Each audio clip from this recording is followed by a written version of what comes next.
Ready for Zach? Ready? Alright. First one I have is tibialis anterior. It's going to go from the lateral condyle of the tibia, and it's going to run underneath the planar surface of the cuneiform and the cuboid, and it'll attach on the first metatarsal base. And that's going to be innervated by the deep fibular nerve, and it is a dorsiflexor and an inverter. And then the next one, we have the Extensor longus. It's going to go from the lateral condyle of the tibia and the head of the fibula. And it's going to come down, across, and go through the dorsal aspects of the distal phalanx. And that's also the deep fibular nerve. And that's going to be to extend the great toe, and also dorsiflex the ankle. And then for the Extensor Digitorum longus, very similar to the last one. It's going to go from the head of the fibula, come down to the dorsal aspect of the lateral four toes. It is also the deep fibular nerve. And it's going to extend the lateral four toes and help with dorsiflexion. And dorsiflexion in what direction especially? In any direction, like Okay, so yeah, so there's you can go dorsiflexion and inversion, and dorsiflexion and eversion. So it's going to be inverted. Yeah, Others. okay, Other. This is actually clinically really important, especially if you see a patient who's had a spinal cord injury or a partial spinal cord injury. Sure. So it might be that their tibialis anterior is strong, but the tibialis anterior comes from a different nerve root than the extensor digitorum longus, and the extensor digitorum longus is the most important everter / dorsiflexor, and people who have weakness of that, they'll walk on the lateral borders of their foot. So clinically, it's a really important muscle, and it's really important to understand that it's not just a dorsiflexor, but it's also an everter, right? Okay, for the first one,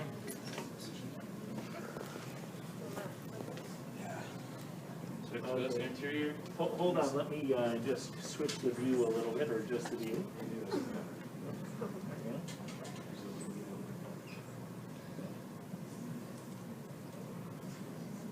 Perfect. Okay, good. Okay.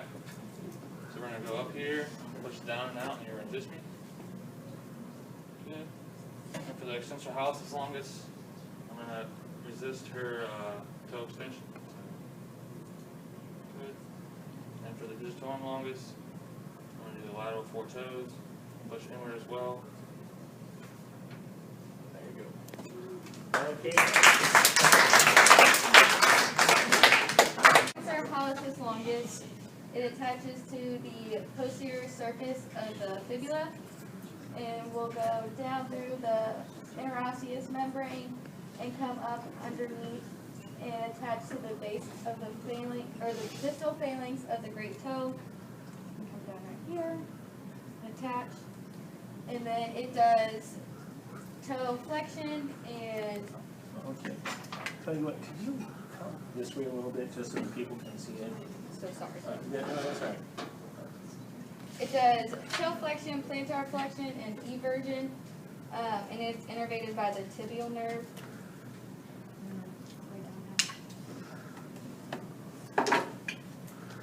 And I'll have him lay down, and he will flex his big toe, pull his toe, and then he'll stabilize, and then try to pull his toe, into extension.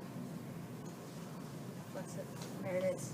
Okay. The tibialis posterior, we're just going to attach from the posterior surface of the tibia and the superior 2/3 of the medial aspect of the fibula, as well as the interosseous membrane. And it's going to wrap around and attach to the navicular tuberosity and all three cuneiforms and the cuboid, as well as the base of the metatarsals 2 through 4. Okay. Fabulous description. So to test that, I'm going to have her in a long sit. And I'm going to be pushing her into dorsiflexion and eversion as she planar flexes and inverts into my hand. But I would actually rather stabilize here at the front. Okay? So in the gait cycle, what I understand is that during the mid stance, you have an eccentric contraction of the posterior tib, and that is going to be controlling the collapse of the arch. And then as you go into a push-off, it is concentrically supinating the forefoot to create a rigid lever to push off of. So it's going to kind of like tighten up the plantar aponeurosis and extend that big toe. Okay. Oh, Sarah? Yes. Woo!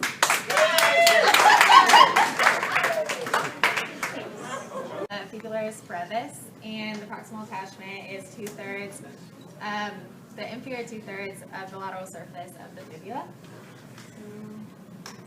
Maybe like that. And then the distal attachment is dorsal surface of the tuberosity on the lateral side of the base of the fifth metatarsal. That makes sense. Okay. You know what? So you have a partner. Alex, why don't you hold the proximal side and then I'll remeasure. Down the base of the fifth metatarsal. Okay. Does that make sense? Hold on, let me adjust the view a little bit. Okay, good. And then its action is to evert the foot and kind of weakly plantar flex. Okay. Innervation for that one is the superficial fibular nerve. You want me to do the manual muscle test? Why don't you do all three All of them? like that, Okay. and then do the manual muscle test. Then we have the Fibularis Longus, and then the proximal attachment is the head of the fibula. And then you come down here to the superior 2/3 lateral surface of the fibula, and then we go down here to the base of the first metatarsal, the cuneiform. Okay, so what it does with the cuneiform is really important. Where's it going, the cuneiform? I just have like the needle. Okay, so I'll hand out the foot models again, but if you look, there is a groove on the plantar surface of the cuneiform, and that groove is for the Fibularis Longus. Okay. And then I have for this one, it also everts the foot and weakly plantar flexes. Yeah, well, it's a pretty strong plantar flexor foot. And then also the superficial fibular nerve with that one. And then the fibularis tertius, it's the inferior 1/3 of the fibula and the anterior surface of the interosseous membrane, and then the dorsum of the base of the fifth metatarsal. So right in here.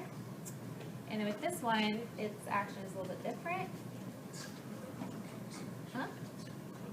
Oh, okay. Then it comes here in front. And then with this one, it dorsiflexes and everts. And this is the deep fibular nerve. So here's an important thing about the Fibularis tertius. It's really not similar to the other two fibularis muscles, in that it's a dorsiflexor, and it goes. And you know that because it goes in front of the lateral malleolus rather than behind. One of the main purposes of the lateral malleolus is to be a pulley for those fibularis muscles. Okay. Stop you. So with this one, I'm going to have her plantar flex and then evert her foot. Hold on, let me get the view right.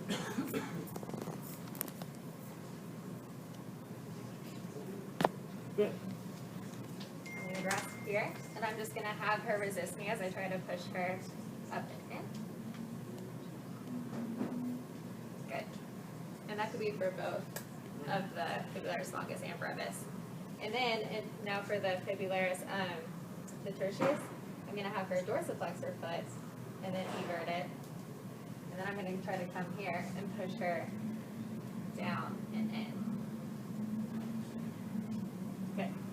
Okay. Hey, before we leave this thought, can I show you something? The Fibularis Longus is actually a really big, strong muscle. And what it does is really interesting and important. We'll talk more about this on Monday, but I want to introduce you to the thought. So this will work pretty nicely. So it comes down. Oh, you okay? Okay. So it comes down around the lateral malleolus, and then attaches to the medial base of the first metatarsal and first cuneiform. So it's crossing underneath like this. It's very deep, so there's a bunch of muscles and other things that are more superficial to it. So its job is not just to plantar flex and invert, but if you're really resisting it, you'd resist it from the first metatarsal, because what it does is it plantar flexes the first metatarsal. So I'm going to show you something.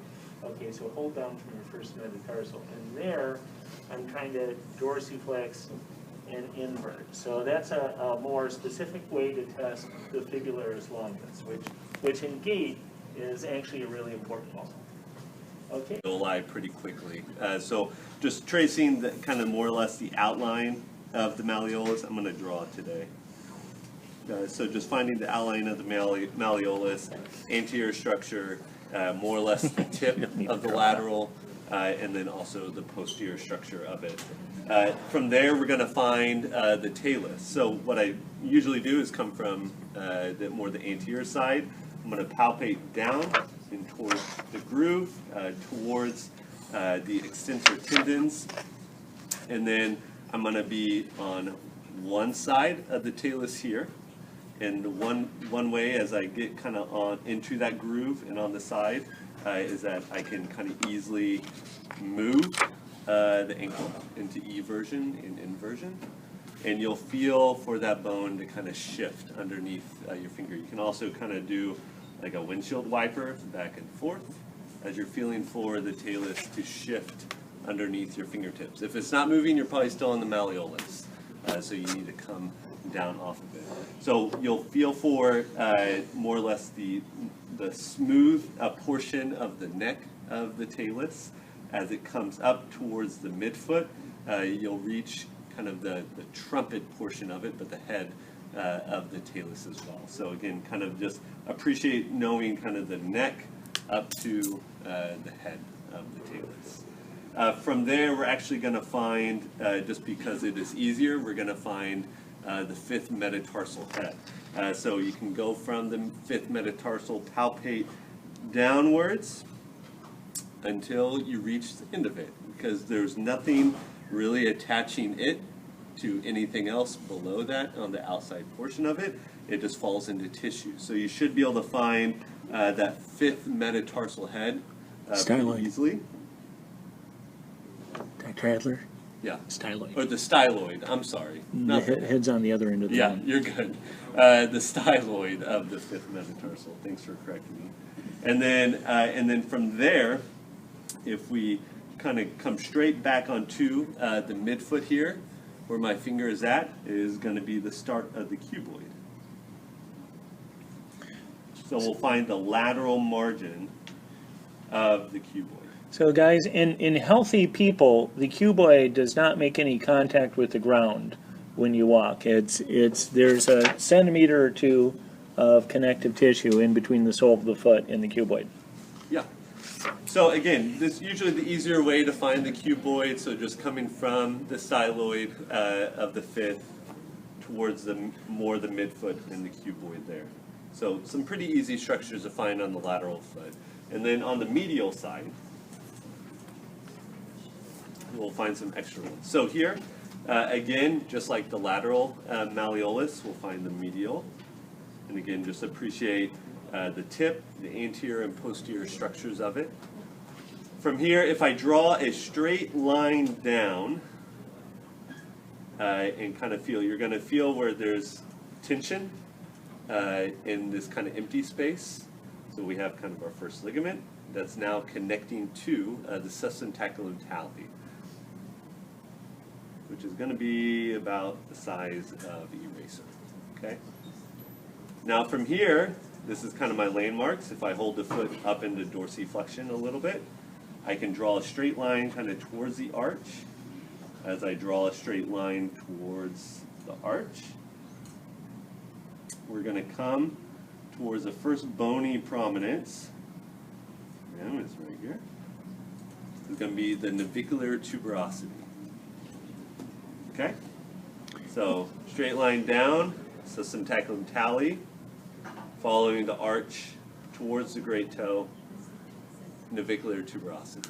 Okay, oh, Dr. Adler, can I point out something that's kind of interesting about this? So remember that we were talking about one of the things that goes along with pronation is abduction of the forefoot. One of the things that goes along with supination is adduction of the forefoot. So you're going to see, and hopefully you should, for goodness sake, see several different feet because you've got several different partners and each one has 2 feet. Yeah. Which makes life way easier. So anyway, with people, and here's a huddle question for you guys, with people with high arches, so their hind foot is supinated, the sustentaculum tali and the navicular tuberosity will be quite close together. With people with low arches, those 2 bony landmarks will be farther apart. Why is that? Huddle. No, that doesn't have to do with the ligaments. It has to do with AB and adduction of the forefoot. That looks about right. Okay, so here, here's sustentaculum tali, and here's navicular tuberosity. So you'll feel it, yeah. So this is the, Yeah. You'll feel for that. So yeah. this is So yeah. Again here, and this is navicular tuberosity. And Yeah, so just the tips of here's the sustentaculum tali. that ligament. On the navicular tuberosity, so we can also find the posterior process of the talus. So again, coming back, it's almost like a line that's drawn. But coming back to the sustentaculum tali, if I palpate back towards kind of behind where the malleolus is at, you'll find another process back here. If you're not sure if you're on it, again, with the talus, if you can just go into a slight inversion and eversion, it's going to really pop out. So as I evert more, you're going to feel for that process to come out, the posterior process to come more forward into your fingertips whenever you're trying to palpate it. So sustentaculum tali, posterior process, navicular tuberosity, and then we can follow the first ray, the long ray, down towards the head of the MCP. And then here is what I always say, this is a great way to get familiar with mobilizations, the rule of convex on concave, which can be kind of confusing, or convex versus concave, but this is a good way just to get familiar with the mobilization. So what you can do is take your thumb and index finger, lightly grasp the great toe, and then you can stabilize the first ray. And so you can pull, add some traction to the great toe, and then from there, as you add that traction, you can feel for that joint space between that first ray and the separation of the great toe and the MCP. So feeling for that joint space in that area. So the general rule of convex on concave, as we were talking about earlier, is it a joint problem versus a muscle tendon tightness or ligament tightness? This is where you can kind of do some joint play with it as well too. So if I was wanting to improve extension of the great toe, which way would I mobilize? Let's see, what would it be? Interiorly or Dorsally or plantarly? Plantarly, yeah. So if I was wanting to improve dorsiflexion of the great toe, Okay, which so way? So if I was moving the great toe, the distal portion, on the MCP, the head of or let's say the head of the first MCP, which way would I mobilize? so you have to think which is the convex surface and which is the concave surface. So which one is the convex portion of this joint? The Is it metatarsal head. the first met head, or the great toe, the hallux? First met head, right. And then the concave portion is the hallux. So if I was trying to improve extension, dorsiflexion, which way would I want to mobilize? Would I go dorsally, or would I go You're right. plantarly? Which one are you moving? We're moving the the hallux. yeah the first phalanx of the helix. You're trying to improve extension. Do you glide it dorsally or plantarly? Dorsally is right. Hey, gold star for the day. Okay. So that's simple version of convex concave rule. But this is a good place where you can kind of play around with it because the joint is pretty mobile and you can move it on yourself. So just at least practice where that's at. And then we talked about the planar fascia, so to really wind that up, bring them into dorsiflexion with dorsiflexion of the hallux as well. And you should be able to actually, on some people, be able to actually see that medial side of the planar fascia. Yeah, on most people. Yeah, on most people. All right, and then other than that, I think we're good. Oh, hey, can I show something? Let's switch here. Yeah. So, oh no, that's okay. Dr. Adler will take it. Okay. So, are you still good as a foot model there? All right, great. Okay. Now, we haven't talked about this so much. We're going to start talking about this on Monday. But so everybody's heard of pronation and supination, and most people can even show what it is. But the interesting thing is the so what. And I'm going to show you the so what now. And this is kind of hard to do. Otherwise, I would have everybody do it. But usually, if you're not really good at really stabilizing the calcaneus, which is a skill that comes with practice, then you may not be able to do it. But anyway, when the hind foot is supinated, like this, and is this showing up on the screen okay? it's just Okay, blurry. good. So when the hind foot is supinated like this, the joints of the midfoot, of which are two, the longitudinal is mainly talonavicular, are more locked up. So here's the longitudinal. Can you see this okay? I can't tell. Can you see this on the screen? Yeah. And here, yeah, actually it works pretty good. If we can scoot a little bit. Are you okay, Jason? Mm-hmm. And here is a calcaneocuboid. Okay? As opposed to in pronation, like this. So here I pronated, and Jason has kind of rigid feet, but even within a person you're going to see a big difference. So here we are in supination, and that's how much longitudinal wiggle he has there. And here we are in pronation. You see the difference? Here we are in supination, and then here we are in pronation. So in pronation, the joints of the midfoot unlock. They become way more mobile, and that's really the important thing about pronation and supination. So pronation makes the foot more supple, and supination makes the foot more rigid. Now, people, I was working a little bit with Katie Glaze, and Katie has really high arches. And you'll see this with other people with really high arches. They're not too much flesh on the sole of their foot. That's because they don't need it. Because the foot is always always rigid. It's always too stable. So it's very stable, but it's not very good at attenuating shock. Now, people like me, I've got very flat feet. I always have really fleshy soles of the feet because they need a lot of muscles to hold the midfoot together, or the muscles need to be bigger to hold the midfoot together. And because the feet are plenty good shock absorbers, but they're never stable enough. So we depend more upon the muscles. Okay, but one more time, and this is really important.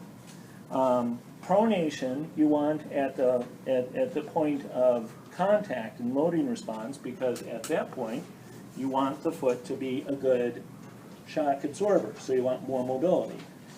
And then supination you want during push-off, because you want the foot to be more stable. Okay? Is everybody able to see that? Okay, I'll show that to you guys as we go around. So let's go ahead and spend 10 or 15 minutes with these